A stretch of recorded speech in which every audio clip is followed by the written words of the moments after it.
Napanood niyo po ba yun pong press con ni Ombudsman Boying Remulla kahapon? Kasi hindi ko alam kung ako lang nakapansin. Parang tila, ano ba, nagbago ba yung tono niya? Kasi parang nung December, sinasabi nila, meron pa siyang binigay na petsa nung una, meron ng mga makukulong, meron ng mga kakasuhan. Sa pahayag kahapon ng Ombudsman, ang sinasabi na niya, hindi na siya magbibigay ng timeline sa paghahain ng kaso and even dun sa pagpapakulong sa mga sangkot dito po sa flood control scandal. Anong reaksyon niyo po dito?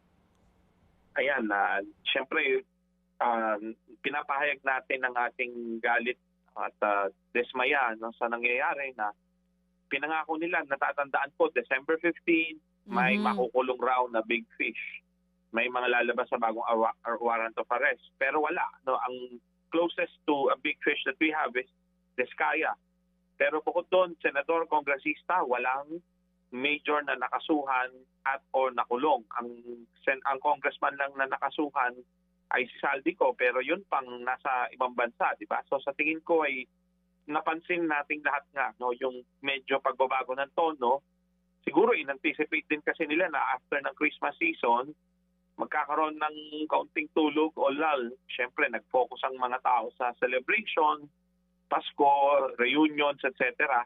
So ngayon January, parang ano pa lang magre-recover pa lang tayo ulit sa mga nangyari nung December, di ba? So kaya maganda itong nangyayari ngayon na gusto nating ipaalala sa ating mga kababayan na tuloy ang laban. Kasi parang nananamlay ang gobyerno doon sa laban sa korupsyon, tayo dapat ang talagang patuloy na mga lampag. Kaugnay niyan, sa tingin natin, tiyak na magkakaroon ng malaking rally ulit sa February 25.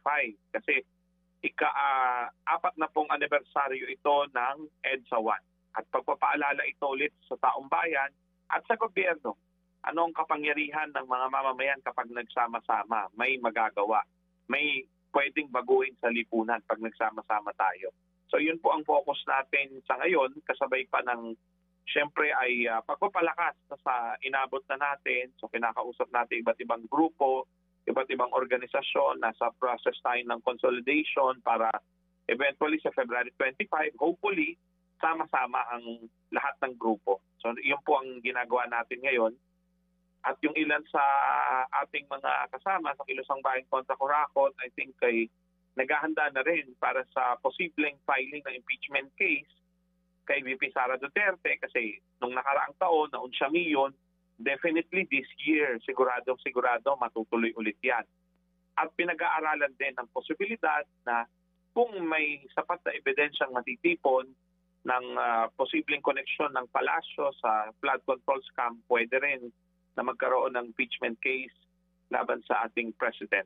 Mga kapatid, brothers and sisters, saan ka pa? Dito na tayo sa totoo. Dito na tayo sa True FM. Mga kapatid, mag-subscribe and follow po kayo sa social media accounts ng True Network PH. Yan po kami. Hanapin nyo lang True Network PH, Facebook, Instagram, YouTube, TikTok, and podcast. Mapa-Apple or Spotify man yan, mahahanap nyo kami. Lahat ng mga napapanood at napapakinggan nyo po sa programa, nasa social media accounts namin yan. So, paano mga kapatid? See you sa social media!